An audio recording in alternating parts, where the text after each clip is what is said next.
Folks, welcome back to SouthAfrica. This is Chris once again.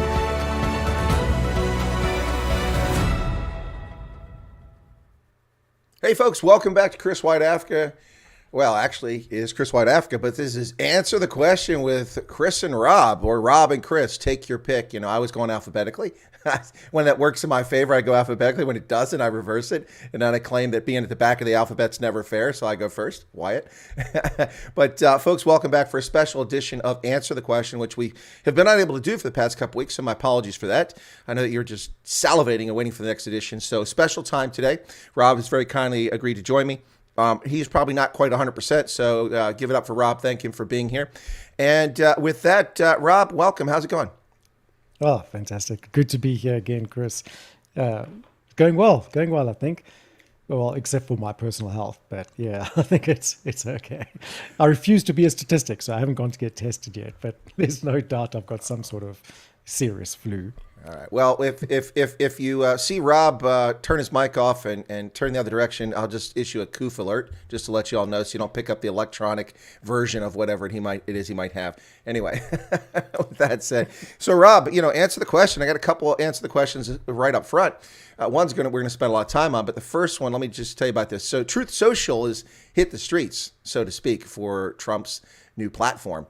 And millions of people are pissed off because they can't get it and they can't sign up for it. I tried to sign up for it and it said my email address was already registered. Now, how that's possible when you have to confirm your email address? It sounds to me like some sort of, processing error. So anyway, but first question, Rob, do you think that, answer the question, do you think you'll sign up for Trump's new social media platform? Absolutely. And anyone who doesn't. You white supremacist, stop it. I was waiting for that. I was absolutely waiting for that. Yeah. Oh, you Trumpian. There you go. No, you said, I'm sorry, I cut you off. You said anybody who doesn't what? Anybody who doesn't would be quite stupid. I mean, how many followers did Trump have on Twitter? Absolute millions. He had 70 million just on his personal account, I think, and he had like another 30 million on the presidential account. Now, wow. Biden has like 3 million on the presidential account. yeah, but 81 million votes. Yes, we know that. which ain't true. We know that for sure. But anyway, I absolutely will sign up, and I reckon anybody else should as well. Even if you don't agree with him or don't even like him, sign up and see what he has to say. Get into there and expose yourself to something that is not out there. I mean, who doesn't want to find out something new information, different points of view? That's what it's all about. Really, it is what it's all about. Get out of those bubbles. And I've been finding that I'm in a Twitter bubble lately because of the algorithms just keep forcing me into a bubble. So yes, let's go. Let's do it. Let's expose ourselves to something new, and I will be signing up as soon as I'm allowed to.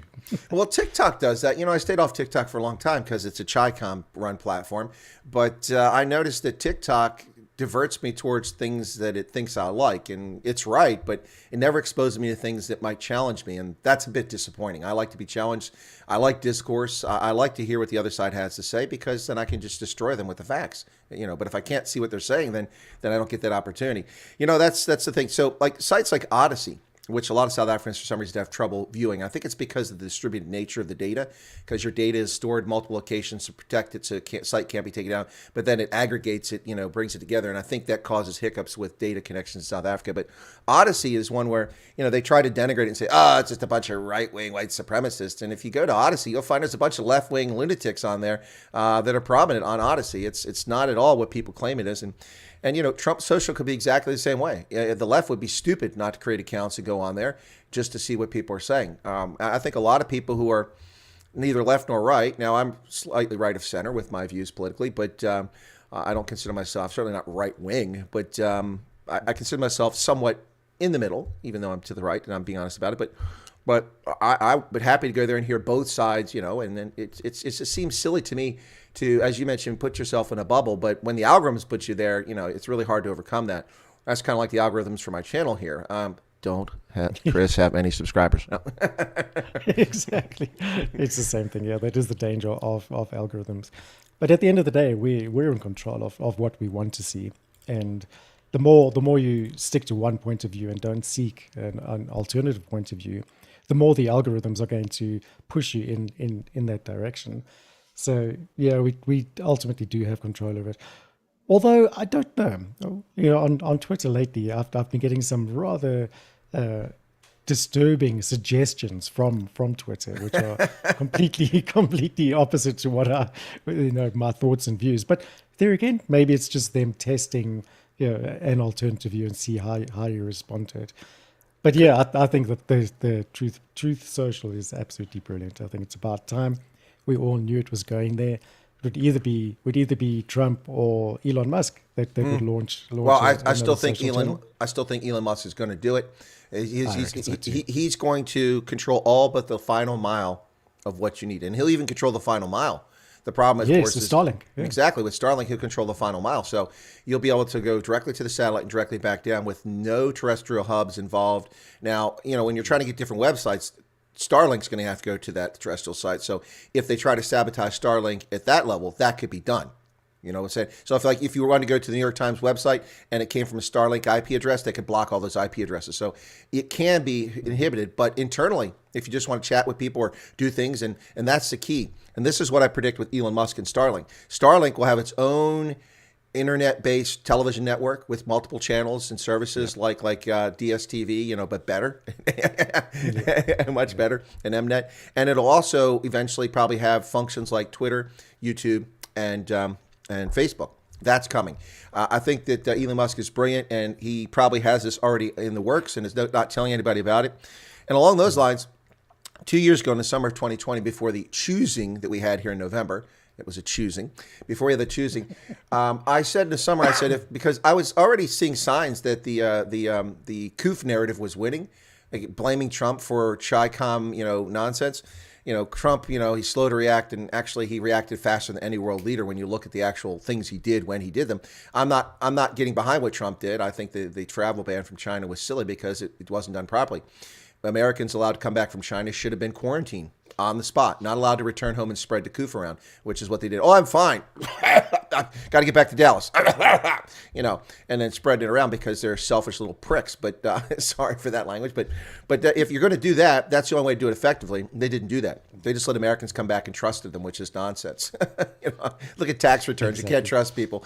Anyway, but anyway, so 2 years ago, I said, when I could see the COOF narrative was taking hold, I was a little concerned already by June of that summer. And I said, if in the wildest of things, somehow the Voldemort, as I call him now, so I'm safe on YouTube, the name we dare not mention, if Voldemort somehow loses this election this fall, he should already be talking to somebody that works for him with his assets and bringing together tech experts and starting a social media platform that does a Twitter, a Facebook, and a YouTube-like function, because they're going to ban him as soon as he's at office if he loses.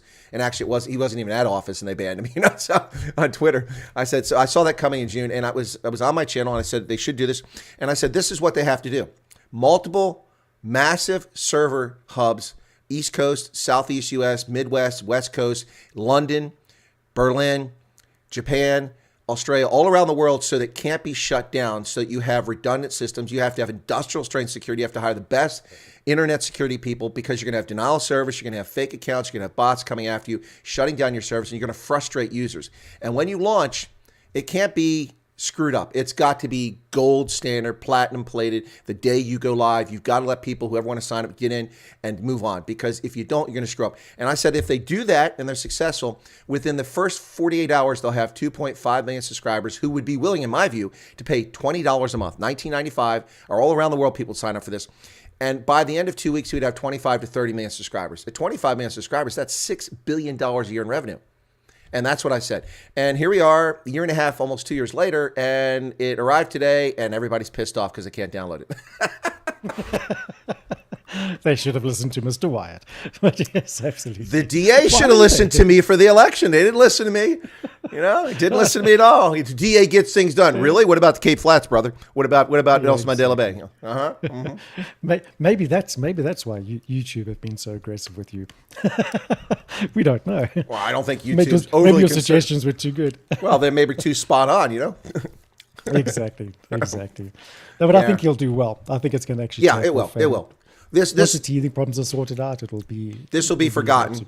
It'll be forgotten. And people who are pissed off and saying, "I'll never come now.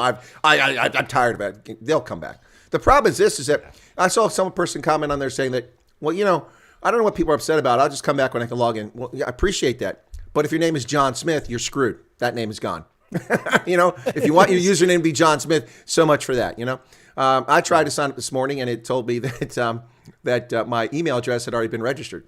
Now, that's interesting since, they send you a verification, and only I have access to my email account. So Yeah, well, that makes I think it's no sense. just an error. Just an error.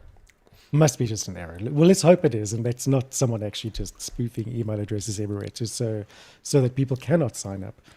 I mean, I wouldn't put that past anyone to actually do that. Although it does sound a bit conspiracy theory. We really, I think we're in the age where even conspiracy theories need to be carefully considered because there's so much now that has been proven to be true. Well, yes, but people also still have to be careful of conspiracy theories because, yesterday a few members, or not members, but viewers of my program, they've been with the program a long time. I had to be very careful not to offend my viewers because I did want to do that. But, people were very adamant. The UN has sent police to Canada. The UN. Chris, check your facts. Okay, calm down. There's no UN police to send. Coof alert. Yeah. So there are no UN police, and I don't think people understand that. Just because you see an aircraft that's painted white with UN markings and a tail number on it, those aircraft don't even belong to the UN. They don't own any aircraft. They're either from a nation that volunteers them for a mission authorized by the UN Security Council, or it's a contracted leased aircraft, which is the case. And in the case of North Bay in Ontario, these are leased aircraft, and they go there periodically for maintenance, and that's what's going on. So somebody went at the airport late at night. Look at it. They've landed here. They've brought UN police. Okay, there are no UN police. There's no UN general staff. There's no UN budget for military or police at all. It doesn't exist. Every single UN mission since the Congo in 1960, the Belgian Congo, has been an ad hoc, on-demand mission. And until Liberia, when I was stationed there during the post-conflict era for the United Nations mission in Liberia, UNMIL, no UN peacekeeping mission had ever been extended beyond, I want to say 3 months, but it might have been 6 months. The reason I say that is because this was the first UN mission ever authorized for 12 months, Liberia, when they renewed it. And I had the Liberian Minister of Defense figure out, Colonel Wyatt, I need the Army by August 1st. I'm like, what do you need the Army for? Because the UN's leaving. I said, they're not going anywhere. No, they're leaving. They've announced. I said, no, they're announced a drawdown that goes over 6 years. So there are 15,000 troops today, Minister, and that's 2007. I said, and so in 6 years, in 2013, that's when the mission ends. Next year, instead of 15,000, they'll have 14,300. He's like, huh? I'm like, dude, read the freaking mail. I didn't say that to him, but you get my point. Anyway, so no, it's I like to deal in facts. Hyperbole is fun. It's nice to get excited about things, but there are no UN troops. There are no UN police. They're all ad hoc, and that's the way it works. It's fascinating to me how easily, as Homo sapiens, myself included, Rob, can get riled up about things. Yes, exactly. It is absolutely fascinating, and I think that's our political downfall, actually, because we get easily manipulated. Once you're in that hyper state, you are absolutely susceptible to act on impulse and emotion rather than apply logic. So people should really just step back, assess the situation, apply some logic, and sidestep emotion. But it's very difficult to do. It takes a lot of training, I suppose, to do that, and I don't think the majority of people have number one, the time to do that or the inclination to do so either. It's much easier to follow the narrative that's been presented to us than actually discover what is the actual truth there out there. And we've seen that everywhere. I think in local events lately, there's a lot going on here. I'm sure you've been following the AfriForum case. Well, that's the answer to the question. I'm holding that one. I got another one before you get to that. You're holding it. Okay. I'm holding that one. I'm holding that one.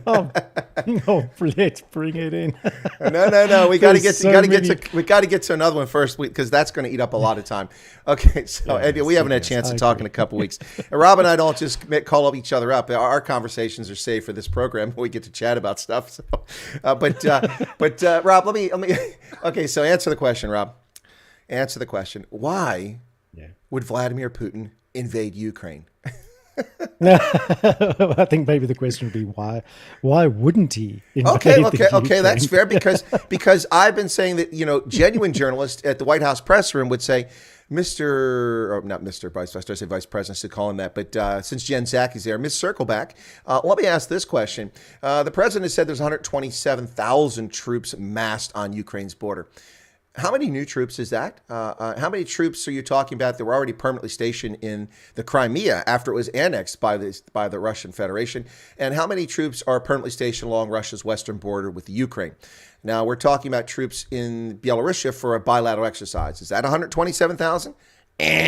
No, it's not. And the next question I would ask is, like, what is the reason Russia would want to invade Ukraine? So answer the question. Let me see what you got to say, Rob, and then I'll give you my response. There's no reason. There's no absolutely no reason. Exactly. What does he gain? What does he gain? He gains nothing. Absolutely nothing. In my honest opinion, I think it's all a media hype. A media hype or something by it's a by Biden the US hype. government. It's a Biden hype. And it's you need to look no further than military spending. I reckon that the Democrats are famous for that, for increasing military spending and going into war and being warmongers. And I think this is just another, let's say, Cold War situation where we create the fear, there's a perceived threat which isn't actually there. And how convenient is it that the Russian-Ukraine conflict has existed for quite a few years? So let's create the hype. Let's get Congress to vote an increase in spending on budget, and let's fund our friends in the military-industrial complex. That's my honest opinion. I think that's what it's all about. I think Putin's sitting back going, really? I think Putin's sitting back going, "Oh, this is a brilliant game, man. I love it. This is like it's like playing chess with somebody that's on a checkers board. They don't know what they're doing." Exactly. He's looking back, going, "Wow, is this the best you got?" Really? Well, I'm telling you, sorry. they talk about Russian interference in our election. Yeah, maybe there was, so that the Joe could win because this is playing out really well for Putin. You know, absolutely. Yeah. Bismarck. Go ahead. We've seen other countries also stepping in, like the UK, also having something to say about and so on. Emmanuel Macron. Yeah, they're all sprouting the same rhetoric. It's there's nothing new there, which again raises a red flag because everybody's got the same information, saying the same thing. Really? No information. At least in the build up to 2003, they sent Colin Powell out to share genuine intelligence with us. They got the analysis wrong, but they shared their information. And, there's nothing here other than Jen Psaki and Joe Biden telling us that this is true. I have never heard anything out of Joe Biden's mouth that I ever took to be truth. The guy's a known plagiarist. The guy's a cheater, a liar, a stealer. So I wouldn't trust him. Bismarck Bear has a question. I want to get to real quick here because I think he had to step out. Why is it only now we hear that there are two regions that wanted to break away? Well, Bismarck, that's because the press doesn't share that. But I can tell you that I'm well informed about those two regions in the Donbass. You're talking about Luhansk and the Donetsk, the two breakaway republics. They've self-styled governments. They're semi-autonomous on their own, not internationally recognized. Why is it that most people don't know that there's two independent countries in what is today Somalia? There's Somaliland and Puntland. Nobody talks about that. No one talks about Abkhazia and South Ossetia and Nagorno-Karabakh. But I can tell you all about those. I've followed those events for decades. This is not new. And if Ukraine is so important to, I don't know if you saw it, Rob, but goof alert. I don't know if you saw it, Rob, but I did a satire and then real analysis video, which is kind of a different approach, rather than just satire, which is fun. I did satire and real analysis of why the Ukraine is strategically important to the U.S. I went to a local grocer. I went to a local bookseller. I walked through the parking lot. I looked for all the Ukrainian manufactured automobiles that we have here in America. And then I talked about the geography of how it's in the lines of communication and all our trade relies, all our internet goes through Ukraine. It's nothing. And here's the big so what. Let's say that Russia does invade Ukraine today. Okay. All right. Will those stock markets collapse? No, they'll react, but they won't collapse. Will the price of oil triple? It'll go up a little bit, but it'll come back very quickly. Will anyone notice other than Ukrainians? No. No one will notice. Exactly the point. Yeah. That's what I said. I absolutely believe it's pure media hype. It's funny, in South Africa, we had our Minister of Energy actually standing up and saying, this is going to affect our local petrol prices and fuel prices, and this is the oil price and the conflict in the Ukraine and potential conflict. And I'm looking and thinking, oh, wow, this is a great opportunity for government to divert blame to something else. Much like the COVID crisis. So it was amazing how everything got blamed on the pandemic. Rising interest rates. It was the pandemic. yeah, unemployment. Oh, it was the pandemic. Everything is suddenly being easily blamed on the invisible enemy. And I reckon this is just another opportunity. Opportunity. And the blame will be revealed very soon. Exactly. But, the thing is that what gets me is that it's on so many topics. Like, for instance, the U.S. government years ago talking about, the rich aren't paying enough. People don't pay their fair share of taxes. We don't have enough revenue. And I just did a comparison between the federal budget and when George Herbert Walker Bush was president and left, and then what it was, when his son left and when Barack Obama came on. And it was 250% larger. The amount of tax collected was almost 300% larger. And we're being told we still don't pay enough taxes. We're paying 300% more than we paid 30 years ago in actual tax dollars. Now, in inflation-adjusted dollars, it's not 300%, but it's like 260%. And so government is bigger. It never shrinks, and it keeps taking more out of the pie. And along those lines, South Africans are up in arms about the price of petrol, and they should be. But most people want to blame the international political scene, the market. But of course, the highest input cost of the cost of a liter of petrol is the cost of a barrel of oil. That's the biggest cost. Refining, distribution, shipment, all that comes into play. But the biggest single cost is the cost of petrol. And nobody even mentioned this. I'm the only journalist I've heard mention this at all. The price of oil was $187 a barrel when Barack Hussein Obama was president in 2013, 2014 timeframe. The price of oil today is $80. And that's a decade later with inflation-adjusted dollars. So $80 today isn't $80 in 2013, 2014. It's more like $67. So $67 versus $187. But you're paying record prices for petrol in South Africa.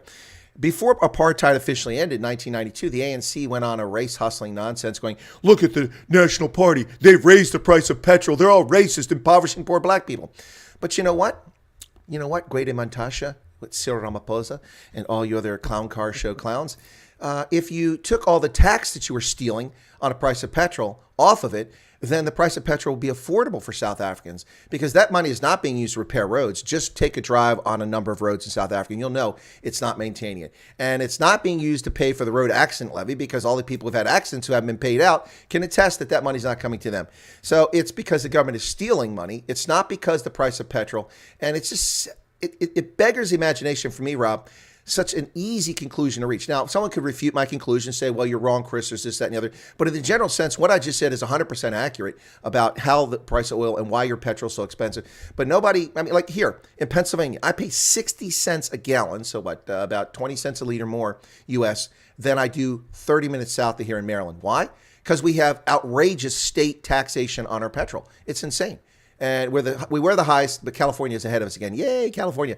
Now we're second highest in the country for taxes. You have federal taxes, and then you have state taxes thrown on top of that. And as a consequence, I pay 60 cents a gallon on average more than I do 50 kilometers south of here. It astounds me that people can't make such simple analysis, but I think critical thinking skills are lacking for a lot of folks.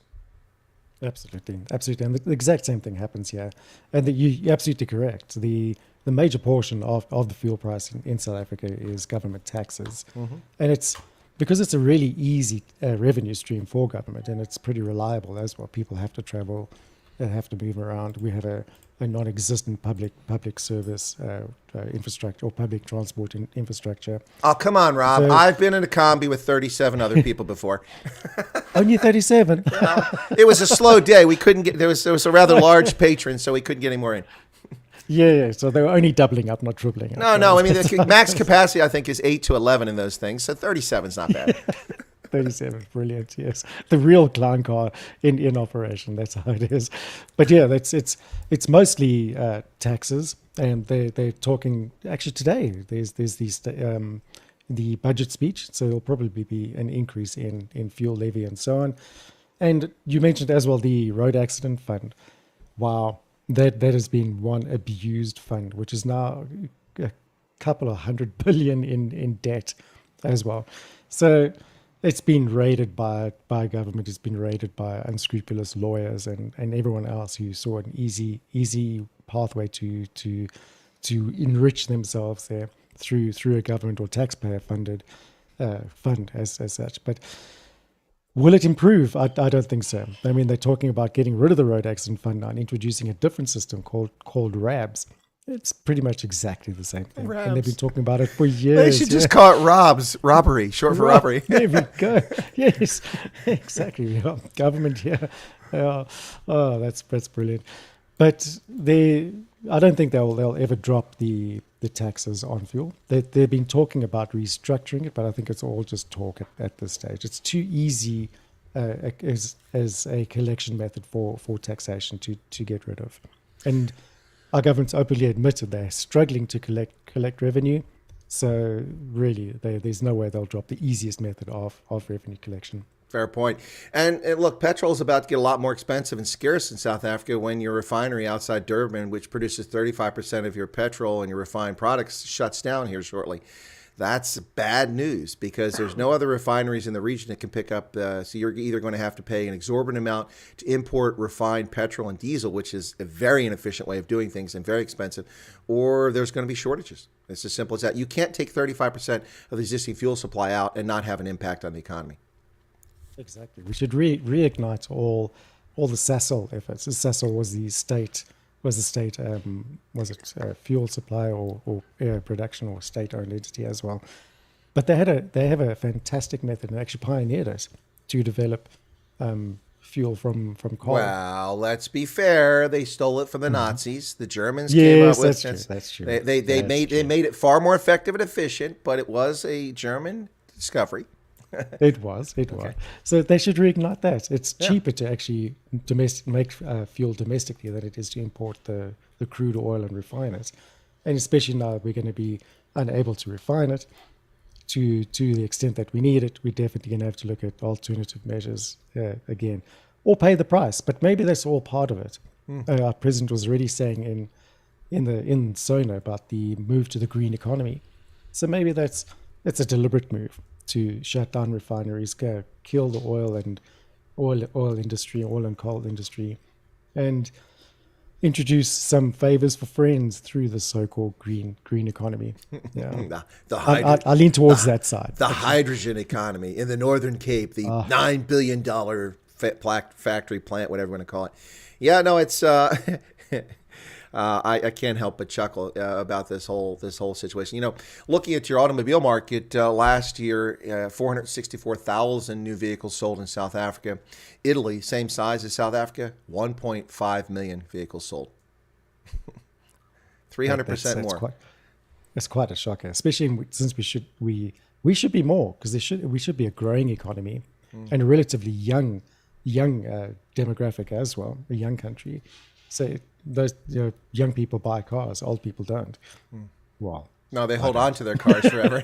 Well, it's one of my viewers yesterday said rather sarcastically about that, and he said, "Well, Chris, your figures are inaccurate." I said, "How so?" He said, "You haven't included all the carjacking vehicles; those count as new purchases too." I said, oh God! Yeah. Oh, are we digging deep into conspiracy theory here? Ouch! Ouch! Ouch! A little South African humor there. Carjacking. Yeah, carjacking might be sponsored by the insurance industry. Who knows? Hey, who knows? All right, Rob. Here it is. It's time. It's time. Yes. I'm going to ask you right now, and I'm willing to make the pledge. Rob Hutchinson, are you willing to make the pledge, take the vow that you will never call for the slaughter of black South Africans? Answer the question. I will never call for the slaughter of black South Africans. I'm better than Julius Miller. Bravo. You're on record. Ask me the question, too. Fair enough. Chris Wyatt, would you ever call for the slaughter of black South Africans? Rob Hutchinson, I would never in a bazillion years ever even contemplate calling for the slaughter of anyone, let alone black South Africans who suffered immensely for years and have suffered horribly under the ANC. No, I would not call for the slaughter of human beings. And anyone that can't make that pledge is a very scary individual, or really wackadoodle. Yes, absolutely. I watched in horror as he refused to make that pledge. Well, wait a minute. He backtracked. He said. So I'll tell you, Mark Oppenheimer is just on point. He's great. He's like, so make the pledge. I will make that pledge. Well, so make the pledge. I will never make that pledge. You just said you would. Well, I can't do that. Come on. It was unbelievable the way he changed in mid-sentence to something else. But yeah. It was a stroke of genius by Mark Oppenheimer. I know Mark quite well. Yeah. We worked together on a few cases and matters, and he's a fantastic individual. And I watched the case in the beginning. And I thought, oh, what is Mark doing? He's taking a very soft approach here with Julius. What is going on? And then I watched for a bit longer, and I I understood what he was doing. All he was doing was leading him into that trap where Malema would expose himself for what he really is. Mark was just reeling out the rope. That's all he was doing, reeling out the rope. And I have to say that Malema fell for it hook, line, and sinker. Absolutely exposed who he is. And he was egged on by his supporters on Twitter. They also fell for it. They said, "Oh, what a useless advocate AfriForum's got here," and wow, did they? And I think possibly Malema saw the crowd, or his Twitter followers, and he was getting feedback from everyone else over the course of the 10 days, and he realized that, hey, I'm actually winning here. So he got that whole bravado thing. Got cocky, and he got cocky, and he doubled down, and it was exactly what Mark Oppenheimer wanted. It was brilliant. It was an absolutely brilliant show. I'm not sure what the outcome will be. We never know in South African judicial matters, but it doesn't matter. I think whichever way it goes, it'll be an absolute brilliant reveal of the true Julius Malema. Yeah. Well, my argument is this: much like the Freedom Convoy in Canada, where people are saying the truckers are defeated, no, they've won. They've ignited a world movement. They've exposed the fascist totalitarian regime of Justin Trudeau. I want to say Juicy, like Juicy Smollett there in Chicago, but Juicy Trudeau. They exposed Juicy Trudeau's corrupt government for what it is. I mean, the video footage is absolutely horrifying of people harassing the press. Yesterday, I saw a video of the press with a lady who works for Rebel News, which, of course, is not an outlet that the Canadian government likes because it's independent, with operations in Australia, Canada, and the UK. And, of course, she's out there, this French-speaking journalist, so it's always fun listening to her accent. But she's on the street, and the cops, they're not rude. They're not pushing her around like they did other people, but they are very disrespecting of her status. And basically the bottom line is that if you're not a state-controlled propaganda journalist from the Canadian Broadcasting Corporation, you can't be here. Now that doesn't comport with Canada's Charter of Freedom of Rights. Anyway, but back on the Malema thing, AfriForum has won this case. Whatever the verdict is, they have won the case. Now, the fact is, the sad part is the world doesn't give a flip. No one's paying attention. I'm struggling mightily to get the world to pay attention to South Africa and this virulent racist narrative that's going on. I mean, how can anyone sit there and with a straight face and say, I wouldn't call, I might be the one that calls for it. Are you serious? I mean, of course, we knew that to be the case. Now, here's the other thing that's been exposed, too. A lot of people have been saying, Julius is brilliant. He's a genius. Boy, he knows how to play the political game. Now, he's a buffoon. He is an utter buffoon, and he was exposed for that as he was lured in and tricked. He couldn't even think fast enough to dig himself out of a hole or keep his mouth shut long enough. At least Professor Karen, at least she said, "My dear Lord, he's tricking me. Could you make him ask another question?" But Julius couldn't even pull that off. He couldn't. No, it was brilliant. I actually looked at him and, if you ever gave him the benefit of the doubt beforehand, after watching that, you literally know I don't think he's as dangerous as he pretends to be, but he's definitely something not right upstairs, put it that way. Yeah. He has a no doubt he has a superiority complex. He's definitely on that side of the psychological spectrum. There's no getting away from that. But I think most of what he does in public is it's an act. And that's been my position for a long time. I don't know that he really is a racist. I don't know him. I think a lot of people pantomime for the cameras and for effect, especially in politics. I mean, I don't really think Slobodan Milosevic hated Muslims or hated Croats. They were just a convenient foil for him to get power and fame. And I maybe Malema is a racist. I don't know that he is, but he stokes racial hatred intentionally for his own self-aggrandizement, his own fame, his own success. And that for sure, I'm certain of it. I've been saying that for years. That's why I've been very careful not to call him a racist, although people are openly calling him a racist now. Also, that's actionable in South Africa if you make that claim. So, I mean, without evidence. So I tell the truth. He race hustles. That's what he does. He race hustles. And I don't know that it really is, but he's certainly playing for the cameras. No, without a doubt. You spot on correctly. He definitely does race hustle. It is an act, and he can't drop that act because he knows that his followers and his voters are watching him. And they'll go. if if he changes personality on camera, then they will see the truth there. So he has to keep it up. And the same goes for that professor. She didn't want to answer the questions. And I say professor with the very lowest of respect for the profession. Wow. But she's in the same position. She was protecting her tenure at whatever institution that she originated from. And she's obviously been subscribing to a narrative or preaching a narrative and teaching a narrative for many years through the institution. And she can't now go ahead and say and change it. She has to stick to her narrative the whole way through. And if you actually think about it, then perhaps that's the reason why Malema and the EFF used her as an expert witness, knowing that no matter what was presented to her in cross-examination, she would have to still portray and lead that same narrative, because she cannot change it, because that is her reason for existence in the academic sphere. So when it came to asking her questions about, or challenging her questions, as Mark really did well, she completely fell apart, and she had to cry for help to the judge. It was hilarious, absolutely hilarious. Look, one of the things coming out of this, because AfriForum has streamed this stuff and we have the digits, is we're going to have lots of fodder. I don't even have time to unpack all of the sound bites I can use to make videos off of all the stuff between her and Juju. It's this is it's interesting that Malema and this, if traditional liberals in the world, in Europe, in the United States, were genuine in their political discourse and would look at things dispassionately. I mean, they can rally for their side or for their view. I got no problem with that. In fact, a lot of what traditional liberalism believes in, I also believe in. Freedom of speech, freedom of assembly. I mean, those are, I think, inalienable rights or unalienable rights. So we're in the same boat there. But traditional liberals have slid so far to the left that they can't be objective about things like this. I mean, honestly, let's just put this in perspective. How can anybody sit there in court and objectively say, and I don't mean to be crass or disturb people with images, but this is a fact that happened.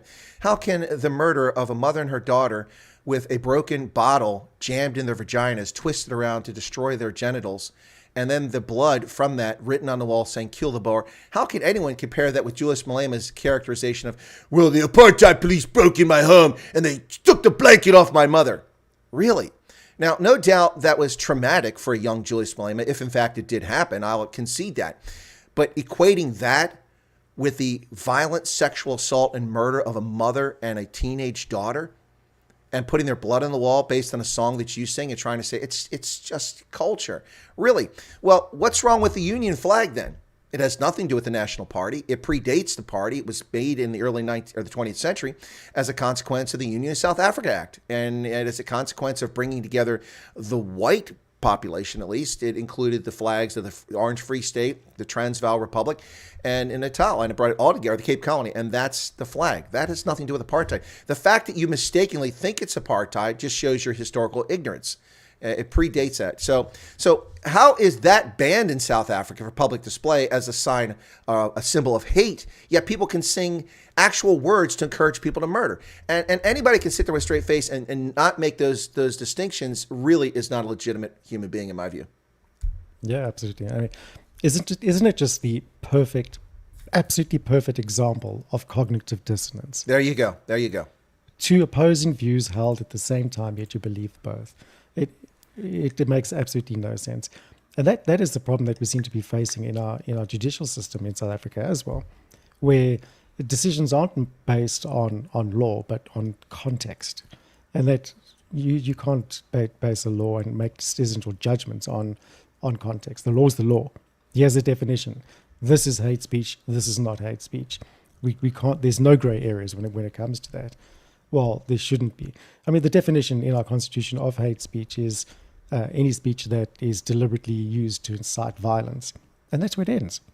Well, I think the verb "kill" incites violence. Just my thoughts. 100%. Kill the Boer, jump up and down. Yeah, shoot to kill, shoot to kill. That's an instruction in anyone's book. Absolutely in anyone's book. I'd love to know what the outcome would have been if it was the other way around.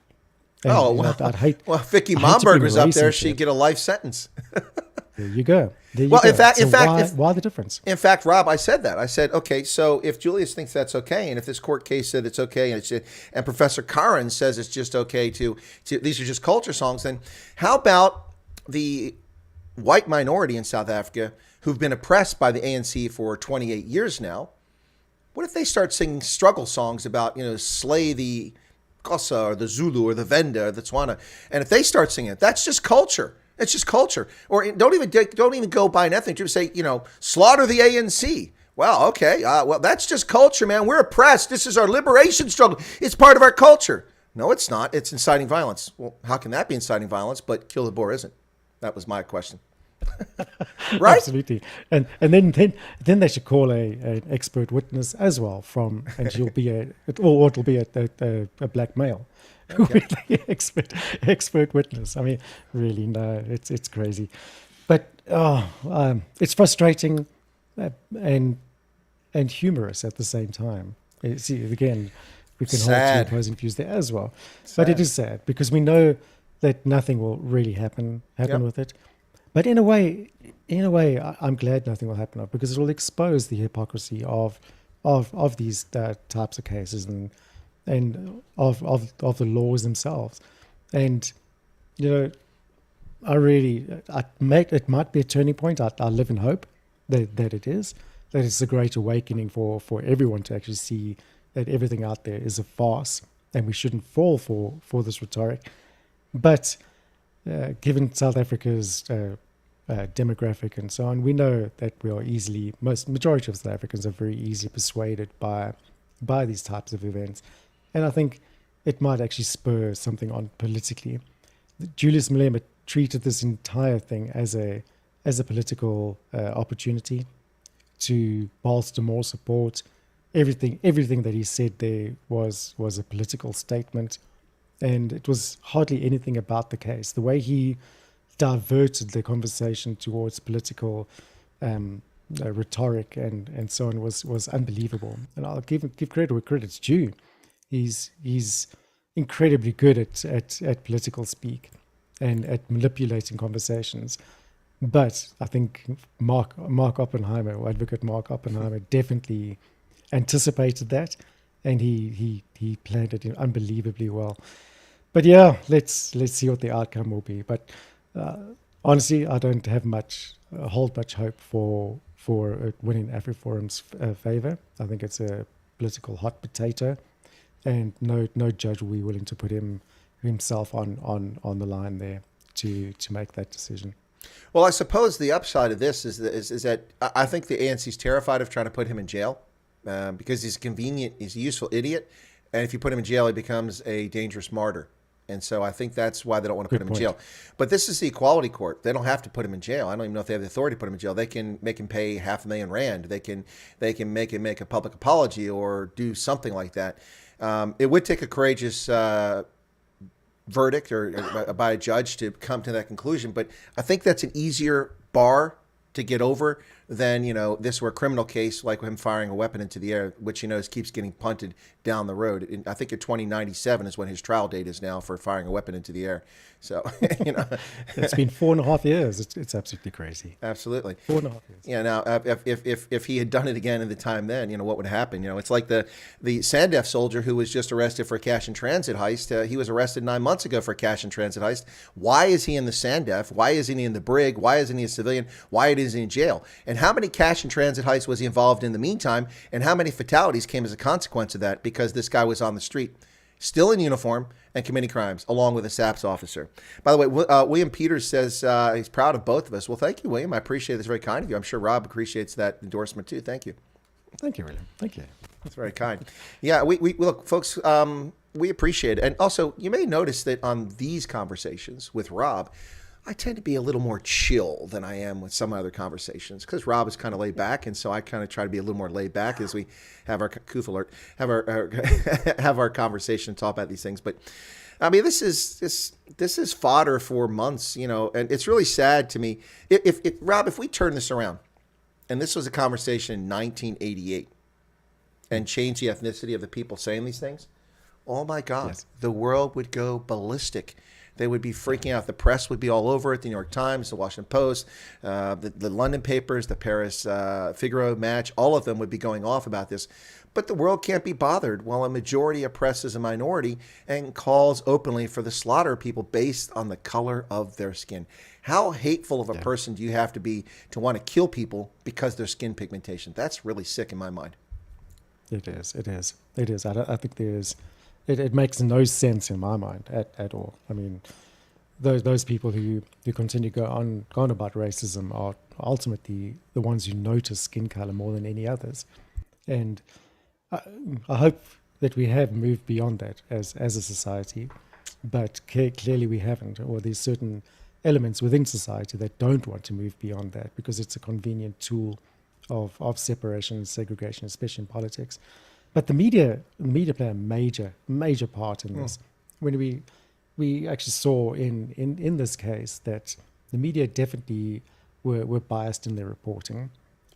There was only, I think, one media outlet that had one article about AfriForum that supported AfriForum's side. The rest were praising Malema, and even when he openly refused to make that pledge to not kill white people in the future, the media was silent. Yeah, no, nothing. It wasn't even reported. No, it wasn't even reported. And to me, that's global news. That's global news. Should be global news. Some leader of a political party in a country is openly calling for the slaughter of people based on their skin pigmentation. That should be global news. I mean, we're busy running stories about the Olympics from, this is a story from the Associated Press. Where are all the black figure skaters? Come on. But, to which I turned around and said, where are all the white NBA basketball players? Since I was just about to say that. Since the population in America is 13.5% black and 78% of the NBA players are black. Now, it's even more egregious than that if you look at it in that fashion, Mark, because many of the basketball players that play are from Serbia or Russia or Germany. So the number of white Americans that are playing basketball, I don't know the figure, but it's probably about 18% or 16% of the NBA. But they make up 76% of the population. So why isn't there an Associated Press article going, where are all the white players in the NBA or the NFL, which is 70% black? Right? I mean, if you're going to ask one stupid question, why not ask the other stupid question? Exactly. And that happens absolutely everywhere. Race quotas in sport has to be the most ridiculous idea I have ever experienced in my lifetime. Because if there's one place where it's the best person, man or woman, for the job, it should be in sport, without a doubt, unquestionably. And let's face it, your race or ethnicity or anything else certainly doesn't make a dent in your performance or anything else. It's how good you are and how skilled you are at that particular game or whatever it is. Why bring race into it? I cannot understand it. It makes to divide people, sense get headlines, splash, clicks, sell papers. Yep. Exactly. It's vile. It's absolutely vile is what it is. But I can answer that question, Rob. I can tell them where all the black figure skaters are. Most black folk are smart enough not to live in the frozen wastelands of northern Canada and go ice skating on ponds in the wintertime. Very true. Yeah, so, you got to give it up for black folks. They're smart enough not to do that. 100% true. Yes. That brings us right back to Canada. But yes. Oh, Canada, our home and native land. True patriot love in all thy sons command. Everyone, yes, if only, woke lyrics. If only Trudeau. Do you think Trudeau knows the lyrics to maybe in French? Maybe in French. He is a Quebecois, after all. Well, not really Quebecois, because his dad spent so much time in Ottawa. He probably grew up in Ottawa, for all I know. Although rumor has it he grew up in Havana. Yes, apparently so. Yeah, that's the funniest conspiracy theory I've heard of late. That his father's actually Fidel Castro, but Justin Castro. No, but anyway, sorry, but Chris, geez, that was something else. The the vote to invoke that Emergencies Act was quite something. No justification whatsoever. And then yesterday I listened to No the parliamentary Zoom session. I was listening to a bit of it and put it on my program. And they've got a Liberal member of Parliament who says that, it's we should end this. It worked. It worked. Yeah, you oppressed the people. There was no reason for it to work. He basically said it prevented violence. No, it didn't. There was violence by the security forces. The protesters were peaceful. There's not one video image of a protester causing property damage. Not one video, despite the fact that the government had drones flying over it. The state broadcasting propaganda outlets were there. Not a single protester punching or attacking police. Only police trampling elderly First Nation women, by the way. First Nation. Not a white lady, but an Indian. So that died in the press really quickly. And then the Canadian security forces denied that they ever trampled on anybody. The footage is there for the world to see. Those people being trampled by horses. And so it's... they threw bicycles. Someone threw a bicycle. That was amazing. And the cops breaking windows and smashing windows and semis, doing property damage. This is not a liberal democracy. This is a fascist totalitarian state. And the fact that Trudeau has a minority government and there hasn't been a vote of no confidence speaks volumes about the cabal of politicians that rule this world. It speaks volumes. Only a handful of Republicans speak out in Washington. That speaks volumes about the Republican Party. No conservatives in the Tory Party speak out against their tyrannical rule of Boris Johnson. This is a frightening situation the world over for people who care about liberty, Rob. It is, and not one Western leader actually condemned it at all, which is actually quite surprising. Even talked about it, even addressed it. Exactly. I think the president of El Salvador had something to say, which was fascinating. I was like, "Whoa, I'm following you," but it was quite something. And he also said it's a mark of a tyrannical government and the definite descent into tyranny.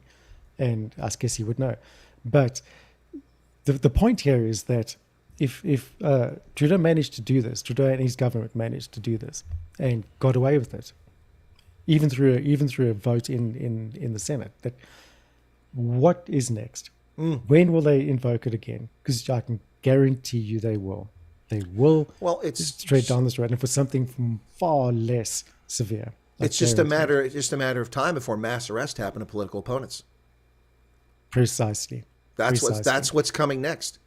I mean, freezing of the bank accounts. So here's what freezing. You can't run a campaign. Well, but here's the freezing of bank accounts. What it does: people have mortgages. They have to feed their families. They have to pay school fees. They have to pay for fuel. They have to heat their homes. So by freezing someone's bank account, they can't make their mortgage, which means the bank will repossess their home in short order. Their personal belongings will be sold off. They'll be destitute. And they'll wind up in jail for failure to meet their bills. So you've turned them into criminals with an unlawful action, which is a disgrace. And the fact that no one's standing up. We have one member of the U.S. House of Representatives in, where's she at? In New Mexico, I think it is, or somewhere like that, a Republican, who has suggested that we pass legislation granting political asylum to the people that are being targeted by the Canadian government. And while that's very provocative, I actually don't have a problem with that. We should grant political asylum. But the problem is that our government is controlled by rational people. So that's not going to happen. It's a non-starter. But at least somebody's speaking up to draw attention to it. And by the way, tomorrow, we'll see if it happens, Rob. The People's Convoy is supposed to start in Barstow, California, and come from California over to D.C. Now, this is problematic from the standpoint that there's 750,000 law enforcement officers in this country, and a fair number of them are complicit in the corrupt nature of the state. So I wouldn't be surprised at all to find alcohol, tobacco, firearms, the park police, the FBI, and others who show up in Barstow and dress up and pretend to be truckers and start fights and things as a false flag operation, or shut down the thing claiming it's illegal before it even gets started. But if it does get started in Barstow, it's supposed to go through Kingman, Arizona, which is on the northern highway there. It goes through Arizona and then into Texas. After that, they haven't released where they're going because for operational security reasons. But we'll see what happens. But it's supposed to start tomorrow and head to D.C. So we'll see if it happens. Oh, it's amazing. And I wish them best of luck with that. And again, thanks goes out to the Canadian the truckers were actually sparking this global movement, and it is a global movement. I think we even had one in South Africa, a little convoy in the Western Cape. Yep. And all for the same reasons, really. It's all against these ridiculous mandates that are happening and being imposed upon citizens around the globe. Yeah, we've seen the UK drop their mandates today. Mm-hmm. Completely. All COVID restrictions and absolutely everything has been dropped. Whether it will come back again, Who knows? But at least they dropped for now, and that's a great positive move. Yet Canada seems to be doubling down. New Zealand seems to be doubling down. South Africa also recently, our government also said that the restrictions will be in place until the end of the year, minimum. Well, and Sleepy Joe just doubled down too. He just instead of letting it lapse, extended the state of emergency here on no basis whatsoever. He's like, we have to prepare for the next wave. What next wave? Next wave of BS coming out of DC? I mean, we've gone through the original Rona, we've gone through Delta, we've gone through the Omicron variant.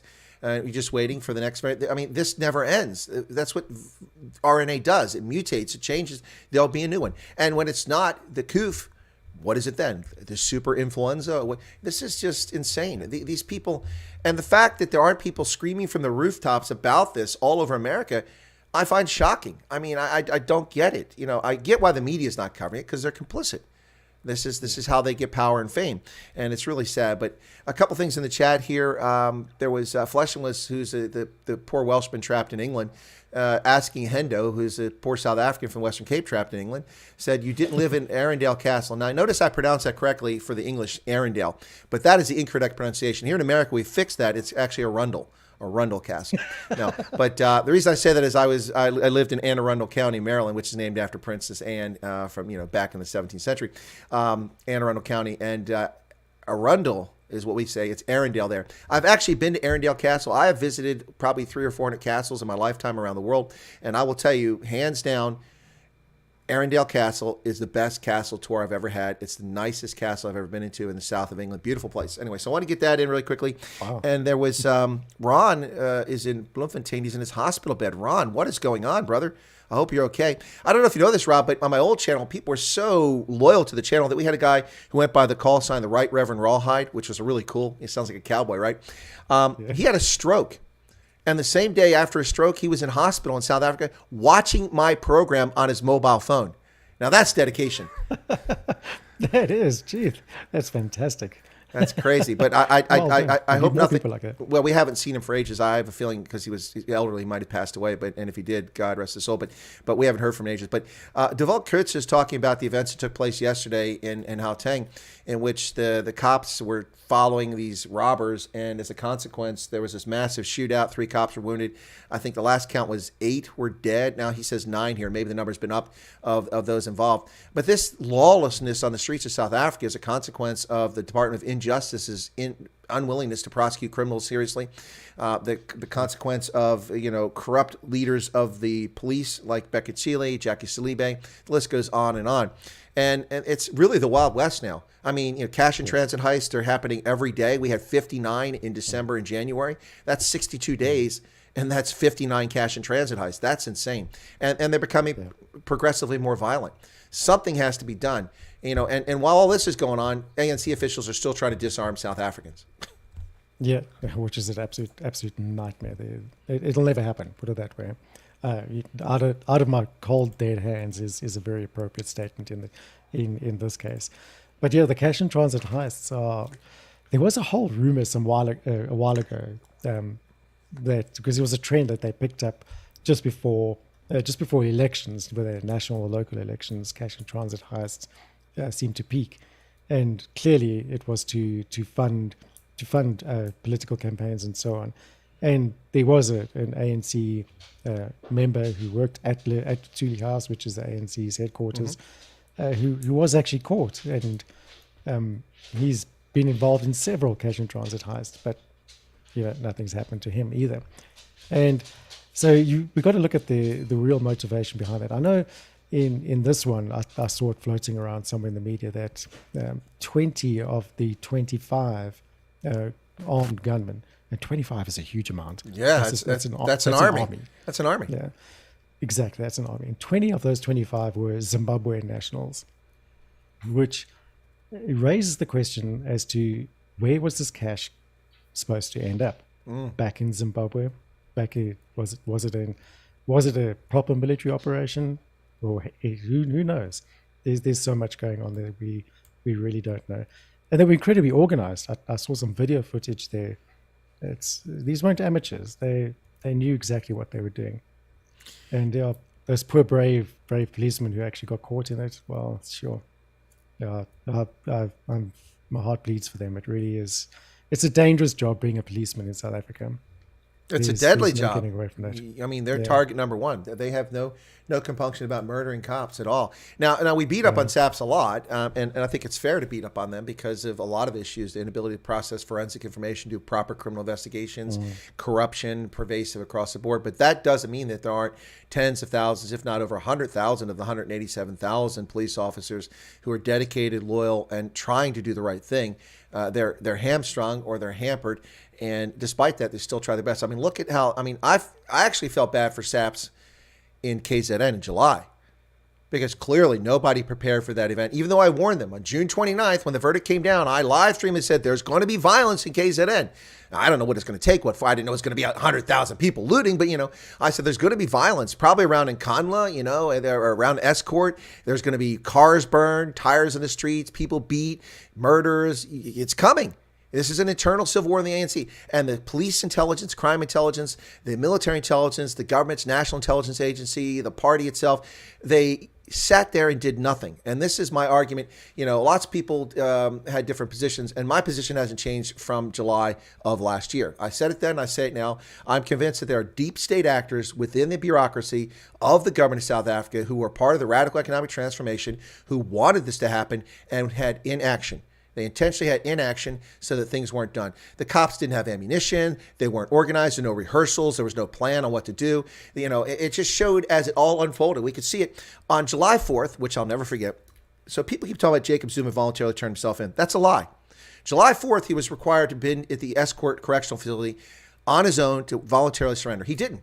He held a big rally and party at Nkandla with thousands of people at no mask dancing on the stage with Carl Nyhorst. Yeah, I know that's not how you pronounce his name, but we're having fun. Carl Nyhorst, and all these Ace Magashol, these clowns up there. And, and then he's not healthy. He can't go to prison. The death sentence is not healthy for him. The dude's dancing on the stage with people singing liberation songs in Nkandla. I think he's perfectly healthy. Anyway, so he doesn't turn himself in. So he violated a court order. That's contempt of court right there, in addition to his other contempt, which got him in jail in the first place. And then the police had the responsibility, Beckett Seeley and the commissioner, to arrest him and take him to Escort before the 8th of July, which they also failed to do. It wasn't until 23:38 that night when he drove out of the compound, not with the police, but on his own and his own security, drove to Escort and arrived after midnight, which again violates. So the cops should have been charged with contempt of court. But it's not a real system. It's a clown car show. All these are violations of court orders. And the only time that a violation of court order will be pursued is if you happen to be a guy named Pinar who goes into a courthouse in Senegal on the 6th of October of 2020, and now you're a domestic terrorist. Then we'll prosecute you. Give me a break. Yeah. Again, it's down to that. The law applies to some, but differently to other. And I don't know, that's a total breakdown of society, really. You can't have different laws or different outcomes in a legal process depending on situation. So I don't know, do the political elite I saw a really interesting, somebody made a really interesting statement. It was, if a law has, or if a penalty has a fine attached to it, that makes it a discriminatory law straight away, because the wealthy can pay that fine and the politically connected can pay that fine, but the poor people can't. So should any law have a fine attached to it? Is financial punitive measures, are they effective, or is it just a farce? Who knows? Well, it's a fair question, but my response would be that in a proper system. Now I've served as a judge in the military, but any fines are included. Incarceration is also what I could give people. But my perspective on this is that fines are okay, but a proper judge or jury, a judge in this case especially because they're the ultimate arbiter, but a judge should look at the resources, the ability of a person to pay, and it should be commensurate. If Elon Musk came before my court and I convicted him of negligent homicide in a traffic accident, then the odds are that he's going to get a judgment of several $1 million against him. Now, you're going to have a judgment that compensates the victim in a way that, you can't just, you can't prorate it because somebody doesn't have money, but you have to come up with a just settlement. So, punitive damages, that's where you really have the flexibility. So like punitive damage, so let's say that Elon Musk has a traffic accident, he kills somebody's daughter. And so you sue in civil court and he's convicted, and the cost of the loss of income, the loss of life, you put that together with suffering, and that comes to $1 million. Okay. Well, for both parties, the person that doesn't make much money, Elon Musk, gets $1 million because that's part of making that person whole. But punitive damages for negligence and for, arrogance or things like that. In Elon Musk's case, it might be a $32 million settlement. But in the case of a person that is a plumber, or not a plumber, that's not a good example. They make a lot of money. A person that works at a restaurant, is a waitress, that might be $10,000 punitive damages. Because so you can use that as an effective measure. The problem is it isn't done that way. They don't look at it that way. It's like bail. They set bail at $1 million. If you look at the bail set for the guys accused of murdering Brendan Horner, it was something like $35 US. It's a joke, a few $100,000. And meanwhile, Pinar, who didn't commit domestic terrorism, the charge was dropped. It was a bogus charge. This is the guy that was at the Senecal courthouse. His was set for thousands of dollars. Thousands of dollars US is what his bail was. Now, that was just done because they could do it. It wasn't based on a real thing. He's accused of tipping over a vehicle, and he gets thousands of dollars of bail. They're accused of the ethnic murder, the racial murder, and hanging of a young man. Now, apparently they didn't do it, but I mean, that's not where that comes later. The question of bail is with how severe the charges and what a threat they are to the public. And they're out. The one guy got out pretty quickly. The other guy spent some time in jail, but he's the guy who'd been arrested like 15 times in the past. So, he's accustomed to jail. It was probably just another bed for him that day, So, no, the question of bail and the question of financial fines and damages, I think, is one thing. Now, you have fines for if you transgress certain things, ordinances in places have a set amount, and that can be unfair when somebody who's poor doesn't have the means to repay, this, that, or the other. That's certainly. But hey, by the way, before you respond to that, did you see the thing of the 82-year-old South African gentleman, Joburg?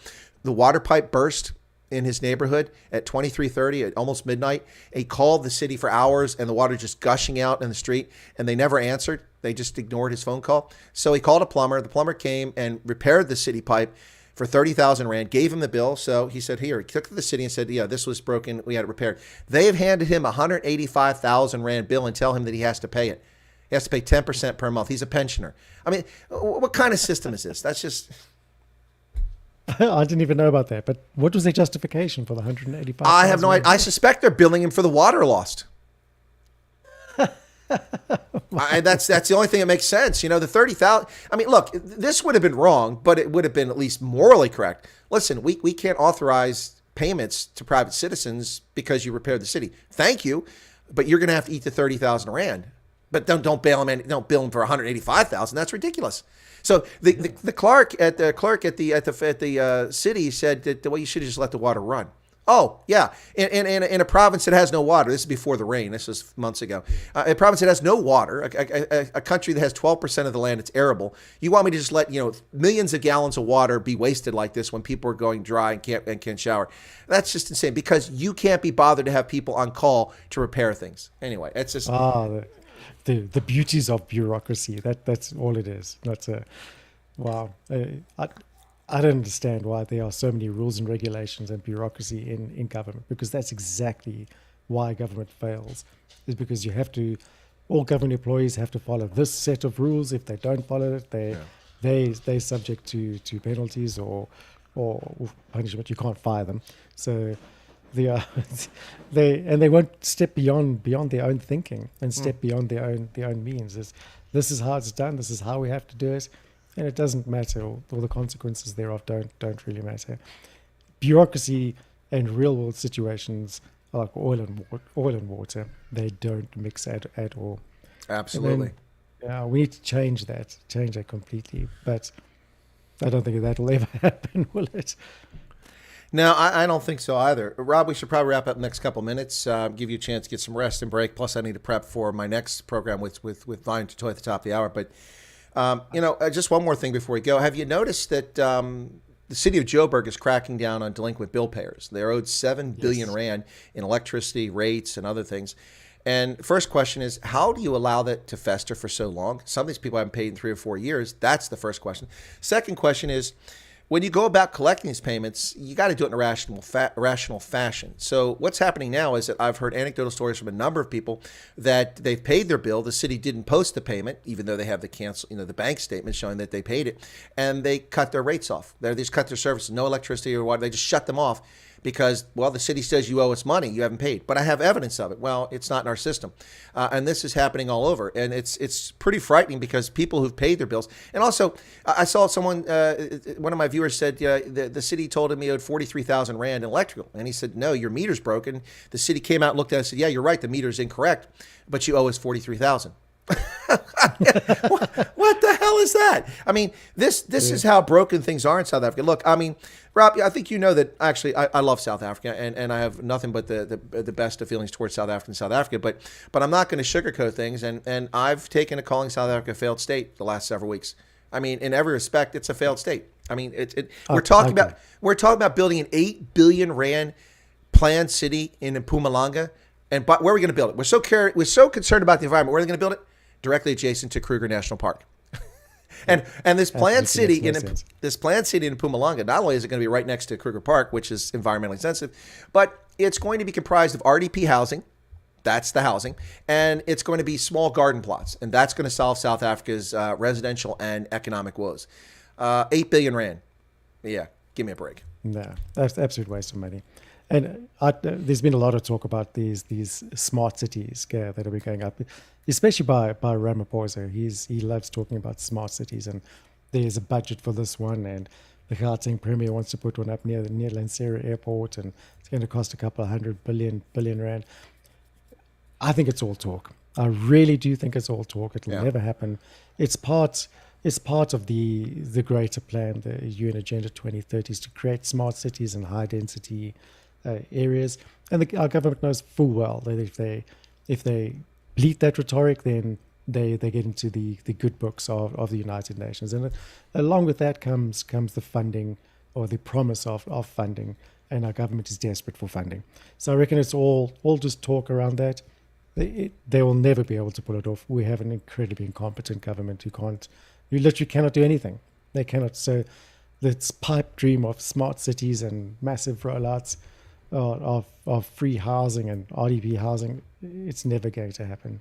Yeah, never going to be built. And if it does, it'll be another avenue for looting. Exactly. That's what I was about to say. It'll be smart, and it's from the standpoint that there'll be lots of planning, lots of consultant fees, lots of architectural fees, all this money funneled in, and nothing will ever come of it, and so they'll make tons of money. A couple things here real quick before we go. One is that Mark Surgeon says that, where'd it go? It was just there. I can give the stats information on tariff collection drive in Pretoria. I'm a counselor there. Aha! So Mark, I actually know Mark. Hello, Mark, you have if you know Mark and you're in contact with him, Mark, reach out because I don't put the stuff on the air, but reach out to Rob, and I'd be happy to have you on as a guest to talk about things. And along those lines, I was very critical of the DA yesterday. I wonder if I'll actually be on Wednesdays with the Colonel with Ronaldo tomorrow. I don't know if it's going to happen. No, I'm just kidding. No, but I was very critical because I saw their shadow minister for finance come out and state basically that the DA is in favor of social welfare grants. No, man, really? I'm embellishing a little bit, but go to their YouTube channel and watch their broadcast from yesterday, in which their shadow minister talks about if we have to cut expenses, we shouldn't cut the social welfare grant. And now I'm being a little unfair to them politically, but what they've said is going to piss a lot of people off. But I mean, this is the DA. I mean, I'm not attacking them. I thought they were a great hope for South Africa for a long time, but they are a left of center political party.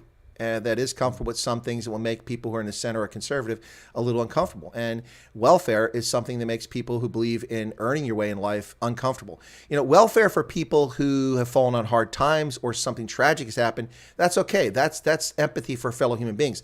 But, you know, generational welfare or welfare in which you just handed something, because the reason I say this is the statement from the shadow minister was that this will help people. really survive is basically what he said. $23.33 a month is going to help somebody survive. You can't even live on $23.33 effectively in the Congo, let alone in KZN or in Gauteng. That's just ludicrous. So anyway, so the DA, if you didn't see that, go check it out. And next time we'll talk about it. I'll get your thoughts on it. Again, I'm being overly harsh, but I'm also a little bit angry at the DA right now. No, I think you're justified in that emotion, without a doubt.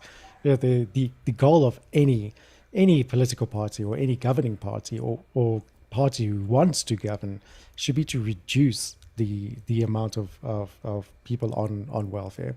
That makes perfect sense. You empower people personally rather than creating dependence on the state, because eventually you're going to run out of resources. And well, there's only so much of other people's money you can take. Correct. And in fact, if you look at the budget speech today, I guarantee you one of the highest budget items, or one of the biggest budget items, is the state welfare check, which is completely unsustainable. And the second highest is probably our debt service repayments. It is, yeah. Which it's almost 20% of your budget goes to debt servicing. Well, there you go. Unsustainable. The other thing that the shadow minister, this was in response to the budget speech they did it yesterday because they knew it was coming.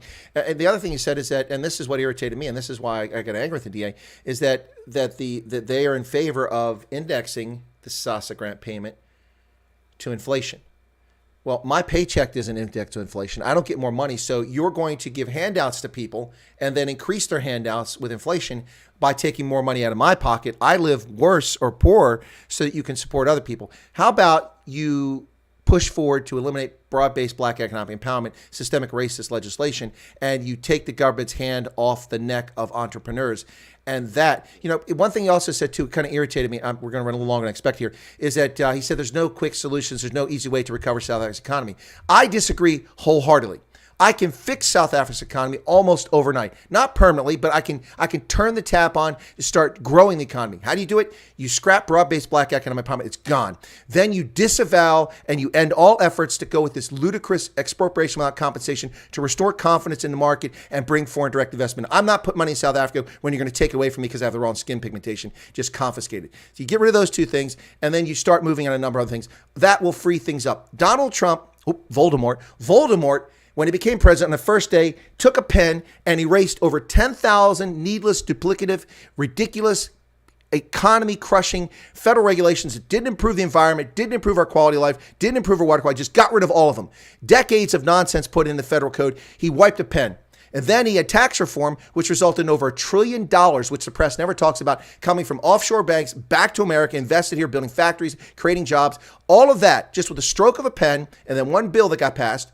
And the U.S. economy started roaring. We were the strongest in the world again. We started picking up pace and growing much faster, moving out ahead of China once again. You can fix South Africa's economy. It won't improve everybody's life immediately, but you can turn the tide. You can turn that ship. It's not the Titanic. You don't need 80 kilometers to change the drift. You can change the drift overnight. And so I disagree with the DA shadow minister. I think that they are not looking at the right picture. They're just looking at how bad things are. And when things are this bad, fixing them can be easy. Things are so bad that anything is going to spark. Anyway, that's my thoughts on it, Rob. I'll give you the last comment here and then we'll wrap up.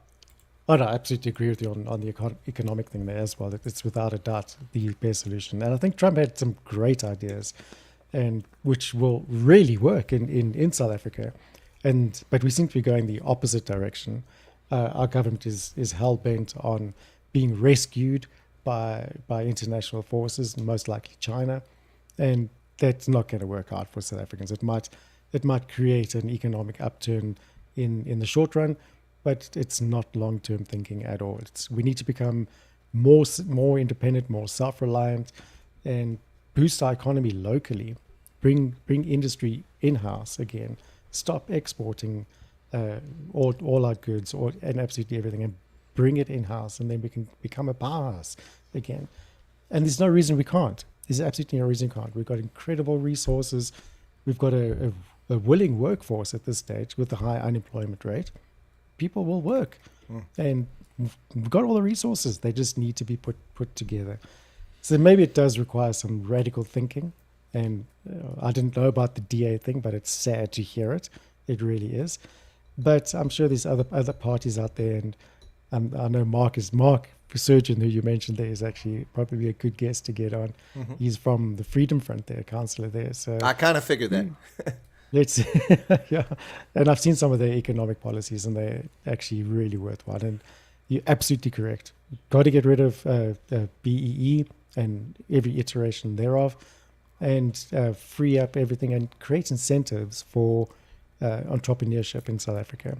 That's where our economy lies, is with that small to medium enterprise. That's where it's going to come from. Not from the top, but from the bottom up in economic fixing. Yeah. Chris, it's been wonderful. It has been, Robin. It's great to see you again. And while you're a bit under the weather, you're looking pretty good. So I'm glad that hopefully you're on the mend. I have to say this is that we didn't really get to the State of the Nation address, but let me just summarize it. We all know that the government doesn't create jobs. It's the private sector that creates jobs. So we want to free up small and medium-sized enterprises, as long as they're black-owned, small and medium-sized enterprises. Let's fast forward the tape to 1 hour later. We will create 10,000 jobs with this program, and 10,000 jobs with this program, and 50,000 jobs with this program. Government is the answer. Well, thank you, Cyril Ramaphosa, for talking out this side of your mouth and out that side of your mouth in the same conversation. It was nice to see ANC members of parliament jeering their own prime minister, essentially. That's what the president is. But anyway, Rob, thanks a lot. It's been a pleasure. I unfortunately have to cut it short here because I got to get ready for Viant. But we'll chat next week, hopefully, and hopefully you're feeling better. I'm gone tomorrow night. I go to Orlando for the CPAC conference. With any luck, I'll meet Voldemort down there and Dinesh D'Souza and some of the other people. Hopefully, we'll see. Maybe the beard will draw their attention. They'll think I'm from Duck Dynasty or something like that. Anyway. Or take a selfie. If I don't see a selfie, it never happened. So. Well, there you go. But but I have Photoshop. I can make any selfie happen. Brilliant. All righty. So Rob Hutchinson, it's a pleasure once again, as always. Good to see us back in the flow with Answer the Question. And you heard it here, folks. Rob, unequivocally, without hesitation, took the vow never to call for the slaughter of black South Africans, and I applaud him for that. I also took that vow. Can you take that vow? All right, Rob, thanks. I'm putting you in the waiting room. I'll let you drop off. Have a lovely day. Feel better, and we'll chat next week. All right? Thanks, Chris, and thanks to all your listeners. All right, bye-bye. There you go. All right, folks, that's Rob Hutchinson, and this was Answer the Question with Rob and Chris, or Chris and Rob. Take your choice. It's a pleasure to have you all join us. Be sure to smash the like button on your way out. I'll be back on the air in 6 minutes with Viant Tutoy with Fireside with the Colonels, and we'll talk about South Africa again, and maybe some war stories if you want to check in on that. So if you're not a subscriber, please feel free. Mark, if you want to reach out to Rob, I'd love to get you on as a guest to talk about some things if that's okay. You may have noticed that while I'm not shilling for any political parties, I've been kindest with the Freedom Front Plus with their platform because I've actually read their platform, and I don't like to say manifesto. I actually read it, and I think it's one of the most sound ones for South Africa, and they've also been very kind when they've got people in the program. So anyway, thanks a lot, folks.